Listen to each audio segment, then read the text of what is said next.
Welcome, everyone, to TechDaily.ai, where we break down the most important signals shaping the world of technology. I'm your host, David. And I'm Sophia. It's great to be here. We have so much to get into today because what's happening in software development right now is, well, it's a genuine sea change. It really is. The data is just pouring in. And today, we're going to unpack this massive evidence-based shift happening in the software development lifecycle, the SDLC, all thanks to AI. We're talking about predictive, generative, and even agentic AI. It's changing everything. Exactly. How is it changing what developers do, how fast they work, and maybe most importantly, what are the new risks leaders absolutely have to get ahead of? Before we dive in, though, just a quick message for you. You can sponsor this show for just $25. Your message gets featured across all the major platforms, Apple Podcasts, Amazon Music, Spotify, you name it. If you're interested, just visit TechDaily.ai to get started. A great opportunity. Okay, so let's get into it. The mission here is to move past the hype, right? We want to understand why all the evidence says leaders should be planning for total transformation, not just, simple headcount reduction. That is the single most important point. It truly is. All the research is screaming one thing. AI is not replacing developers. It's not replacing them. No, it's dramatically changing their day-to-day activities, but the human is more central than ever. Okay, so where's that inflection point? Where do the machine's job end and the humans begin? Well, the machine, specifically generative AI, and these new agentic systems that can sort of chain tasks together on their own, it's taking on what we call artifact creation. Artifact creation, so the actual stuff. The stuff, exactly. The first draft of the code, the boilerplate tests, the standard documentation. The developer's role is shifting upward. Upward to what, though? If the code's being automated, where does that human value come from? It comes from higher leverage activities. We're talking about systems, orchestration making, all the pieces fit together. It's about deep critical thinking, governance, and crucially, aligning everything with the business. So stitching it all together. You're not a bricklayer anymore. You're the architect. The developer is becoming the conductor of an AI orchestra. That makes sense. And I imagine that completely blurs the old team boundaries, right? If you're orchestrating the whole system, that line between, say, a front-end specialist and a QA tester, it must just melt away. It does. We're seeing this role convergence everywhere. The AI handles the deep specialization, so teams are getting smaller, more cross-functional, and the demand is just exploding for what people are calling T and E-shaped skills. Let's quickly break those terms down because they're really important for this new era. Sure. A T-shaped person has deep expertise in one thing, that's the vertical bar of the T, but also broad knowledge across other areas, like product and data.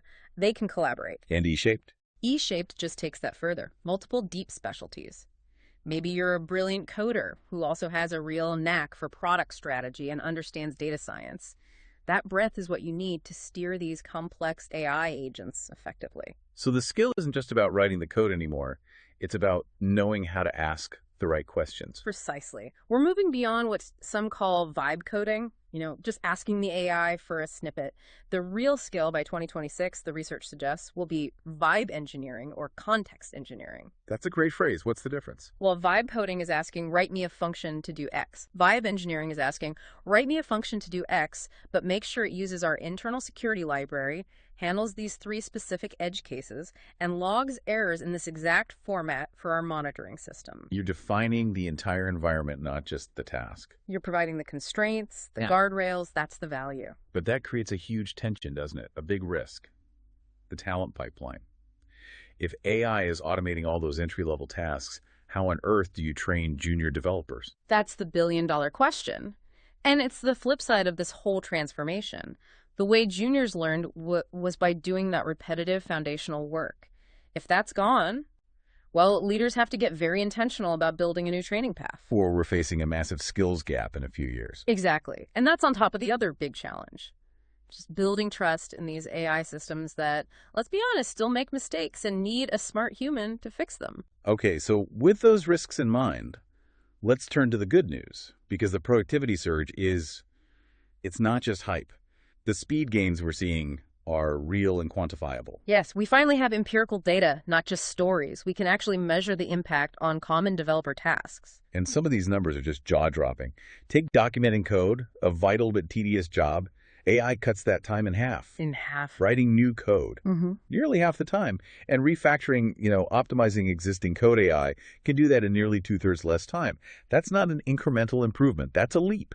And the reason it's so fast is that it excels at getting rid of the manual repetitive work, the autofilling, completing statements, the standard documentation. Yeah. It just handles all of that grunt work. Which also solves that, that feeling of staring at a blank screen, the writer's block for coders. Exactly. It jumpstarts the first draft. Developers say it helps them get into that flow state so much faster because the initial friction is just gone. And that has a huge impact on well-being. And it's not just for new projects, is it? It works on existing code bases, too. Oh, absolutely. You can feed it code from an old library and say, hey, adapt this to our new system. And it just does it. It saves countless hours of manual translation. What I found fascinating in the data was that the benefit isn't just speed, it's capacity. Developers using these tools were 25 to 30% more likely to actually finish a complex task. That's what we're calling the experienced colleague effect. The tool can explain a new concept or synthesize information, basically acting like a senior developer looking over your shoulder. It helps you tackle things you might have put off before. And that ties right back to the human element. The surveys showed developers using generative AI were more than twice as likely to report being happy, fulfilled, and in a state of flow. Because they get to focus on the interesting problems, not the tedious ones. But we have to include the caveats. It's not a silver bullet for every single situation. Right. Where did the research show the limits of these productivity gains? The time savings dropped off a cliff. We're talking less than 10% on tasks that were really complex or involved, in obscure, unfamiliar programming language. If the problem is truly new, the AI struggles. And what about junior developers? This is the key finding. Juniors with less than a year of experience sometimes took 7 to 10% longer using the tools. Longer? Why? They just didn't have the foundational knowledge to judge the AI's output. They couldn't spot the subtle errors or know how to properly guide it. You have to know the rules before you can let the AI help you bend them. So we have this incredible speed and happiness on one side. It feels like a developer utopia, but there's always a cost to moving this fast, isn't there? There is. And it's a long-term threat that's growing silently in the background. It's the compounding threat of technical debt. I saw a quote that really stopped me in my tracks. A veteran with a 35-year career said, "I don't think I have ever seen so much technical debt being created in such a short period of time." That's a 5-alarm fire. And he's right. The problem is that the ease of creation is letting best practices slide. Developers are just prompting the AI for huge blocks of code and ignoring principles like DRY, don't repeat yourself. Right, the idea that you should never have duplicate code, so if you find a bug, you only have to fix it in one place. Exactly. But why bother refactoring when you can just ask the AI to generate a slightly different version of the same function in 5 seconds? And we have hard data on this from GitClear, which analyzes code changes. What did they find? What are the warning signs? The first one is a massive spike in code duplication. Just in 2024, they saw an 8-fold increase in duplicated code blocks. It's 10 times more common now than it was just 2 years ago. Wow. And I'm guessing that leads directly to the second warning sign. People just stop reusing old code. That's right. They track something called moved lines, which is the signature of refactoring, of consolidating code into reusable pieces. And that metric is in a year-on-year decline. People are cloning, not consolidating. It's creating this problem of infinite code, which means infinite maintenance. It's like digital hoarding. That's a perfect analogy. It's bloat. And that bloat has real long-term costs that leaders need to start accounting for. Like what, specifically? Well, for one, bloated code means higher cloud storage costs. More importantly, when you have a bug, it's now copied in 10 different places. And we know that these code clones are directly linked to higher defect rates. And then trying to test this mess, it becomes a logistical nightmare. There was a paradox in the data too, right? More AI usage was linked to less stability? Yes, the DORA report found a direct trade-off. A 25% increase in AI use made code reviews faster, sure, but it led to a 7.2% decrease in delivery stability. So you're shipping faster, but what you're shipping is breaking more often. Precisely. And despite the initial time savings, most developers admit they're spending more time debugging the AI's code and fixing the security holes it creates. You're trading minutes today for hours tomorrow. This just brings us right back to the need for human judgment. So for our final section, let's talk strategy. If the tools are only as good as the engineers, where is human oversight absolutely non-negotiable? First and foremost, Debugging. The tools make mistakes. Developers say you have to spoon-feed corrections to the AI to get it right. Second is organizational context. The AI doesn't know your specific security policies or your customer's unique needs. You have to provide that. So the prompt has to be wrapped in all the invisible rules of the company. Yes. And third is navigating true complexity. When a problem gets really multifaceted and you need that big picture view, the AI is at its weakest. The human has to manage the trade-offs and protect the overall integrity of the system. So for the leaders listening, facing this trade-off between speed and debt, what are the 5 immediate actionable things they need to do? Okay, number 1, redesign roles for orchestration. Start treating your engineers and product managers as AI conductors. Their job is to guide the agents and enforce the guardrails. This means prompt design becomes a core, measurable skill. That's a big cultural shift. And if you redesign the senior roles, you have to fix that junior pipeline issue we talked about. Absolutely. That's number 2. Protect the junior pipeline with intentional apprenticeship. Pair them with seniors. Rotate them through safety and observability teams. Create what some are calling practice dojos, where juniors learn by critiquing and fixing flawed AI output. So you turn the AI from a crutch into a training tool. I like that. What's next? Number 3, and this is crucial for the C-suite, reskill, don't downsize.